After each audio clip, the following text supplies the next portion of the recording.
సంఘటనలు ప్రజల్లో దైవ నమ్మకాన్ని మరింత పెంచుతాయి. అసలు శాస్త్రవేత్తల యొక్క విశ్లేషణ ఏంటి? శాస్త్రవేత్తలు చెబుతున్నది ఏమిటి?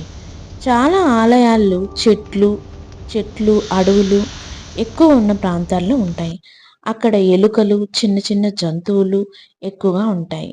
అవి పాములకి ఆహారం. అందుకే పాములు ఆ ప్రాంతంలో ఎక్కువగా కనిపిస్తూ ఉంటాయని శాస్త్రవేత్తల నమ్మకం. అయితే నిజం ఏమిటి? పురాణాల్లో చెప్పినట్లు నాగులు ఆలయాలను కాపాడుతున్నాయా? లేక ఇది ప్రకృతి సహజంగా జరిగే విషయమా? ఈ ప్రశ్నలకు స్పష్టమైన సమాధానం లేకపోయినా ఒక విషయం మాత్రం నిజం. మన సంస్కృతిలో నాగులకున్న గౌరవం వేల సంవత్సరాల నుంచి కొనసాగుతూ ఉంది. ఇలాంటి మరిన్ని దైవ రహస్యాలు మరియు మిస్టరీ కథలను తెలుసుకోవాలంటే మన ఛానల్‌ని ఇప్పుడే సబ్స్క్రైబ్ చేసుకోండి, లైక్ చేయండి, షేర్ చేయండి.